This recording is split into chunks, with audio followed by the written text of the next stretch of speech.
السلام عليكم ورحمة الله تعالى وبركاته. إذن متتبعي الكرام، نتمنى إن شاء الله هذا الفيديو يلقاكم بخير على خير، ومرحبا بكم معايا في قناتي بيرلاج افيك خديجة.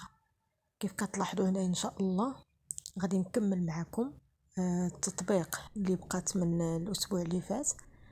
ندير معكم هاد العريشات على شكل سبولة أو على شكل ضفيرة.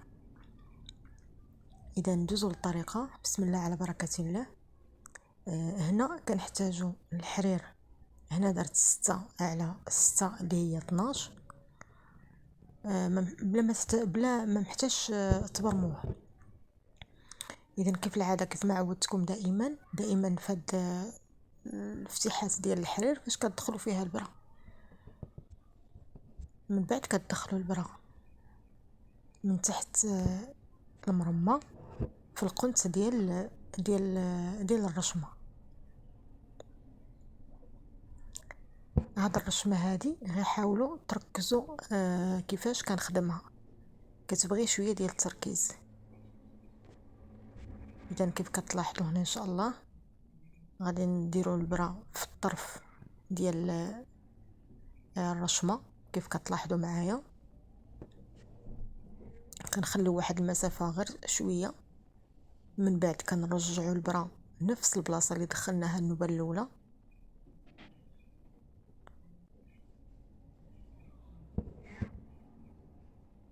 من بعد كتدخلوها في الجنب اليسار، حتى هي كتخليو شويه حتى كتحصلوا على شكل في. من بعد كتدخلوا البرا ما بين ديك الدقه الاولى والثانيه، كتدخلوها في الوسط. حاولوا تدخلوها في الوسط. هي هاد العمليه كتجي شويه صعيبه غير في الاول. كيف كتلاحظوا معايا كنعاودوا ندخلوا البرا عاوتاني في الطرف، يعني في الجهه اليسار، وكنعاودوا نخرجوا البرا. دابا هاد المسافه هنا ما ندخلوش فيها البرا، ندخلوها في الاولى. كيف كتلاحظوا معايا غندخلوها من التحت. اذا كنخليو ديك المسافه الاولى وكنمشيو للمسافه اللي قبل منها ونحاولوا ندخلوها من الوسط. نتمنى نشرح لكم مزيان. كيف قلت لكم هاد الطريقه ما غاديش تبان لكم في الاول على حكم الشكل او لا الشكل ديال هاد العريشات. كتكون يعني مضيقه بزاف، يعني كتكون صغيره. فاش كتوصلوا للوسط عاد كيبان لكم الدقات كيفاش زعما غتبان لكم مزيان. انا دائما كنهضر بالنسبه للمبتدئات. اذا كيف كتلاحظوا معايا كندخلوا البرا دائما. انا غنحاول ما ندخلش الحرير باش يبان لكم. اذا هذيك الاولى لما ندخلوش فيها تما، لا كنخليو هذيك وكنمشيو اللي حداها اللي قبل منها. نتمنى نبسط لكم مزيان. نفس العمليه كتبقاو غاديين عليها، يعني نفس الطريقه. كتخليو واحد المسافه شويه، كتدخلوا البرا ديالكم، وفاش كتخرجوها من تحت المرمى كتخليو هذيك المسافه الاولى هذه كتخليوها وكتدوزوا اللي قبل منها، وكتدخلوا البرا من تحت المرمى صافي، وكتسحبوا الحرير ديالكم. نتمنى نبسط لكم مزيان ويكون واضح. هي في الاول كيف قلت لكم ما غاديش تبان لكم مزيان، ولكن فاش توصلوا الوسط ديال الرشمه غادي يبان لكم الدقات فين كندير.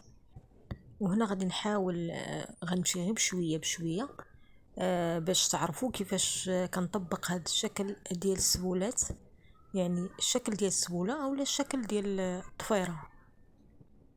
غنمشي غير بشويه باش المبتدئات يفهموا.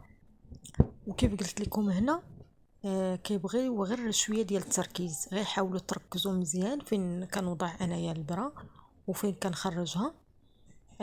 يعني غير حاولوا تركزوا مع الطريقه. يعني لا ركزتوا مع الطريقه راه غادي تصوبوها ان شاء الله باذن الله. اذا نخليكم مع الطريقة.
كيف كتلاحظوا هنا بدات كتوضح الصورة مزيان. كتخليو المسافة الاولى وكتمشيو المسافة اللي قبل منها كتضربوها في الوسط، كتخرجوا البرا، كتمشيو عاوتاني للجنب الاخر كتخليو واحد شويه المسافه وكتدخلوا البرا، وملي كتخرجوها من تحت المرمى كيف كتلاحظوا معايا كتخليو هذيك المسافه الاولى وكتمشيو دائما اللي قبل منها.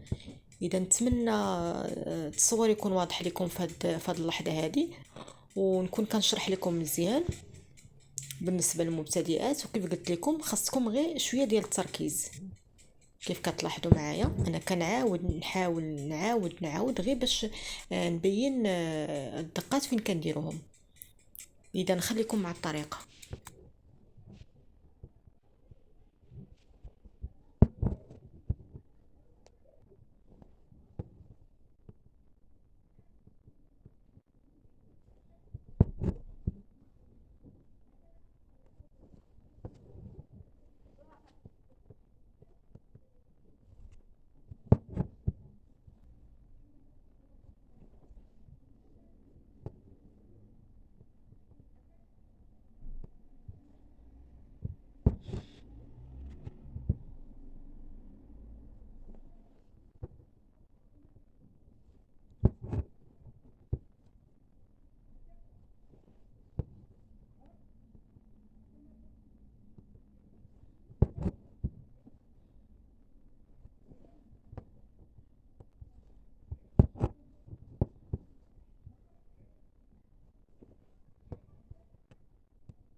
اذا هنا انا قربت نكمل معكم الطريقه ديال هاد السبوله هذه. كيف لاحظتوا معايا ما بغيتش نقطع الفيديو باش تشوفوا طريقه الخدمه ديالها من الاول حتى الاخير. اذا نتمنى نشرح لكم مزيان ويكون واضح. وهذه هي الطريقه ديال الشكل ديال السبوله.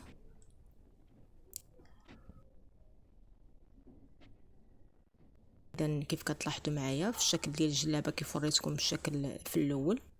نتمنى نشرح لكم مزيان ويكون واضح، واي تساؤل مرحبا خلوه لي في التعليق، وما بقى لي الا نودعكم، والسلام عليكم ورحمه الله تعالى وبركاته.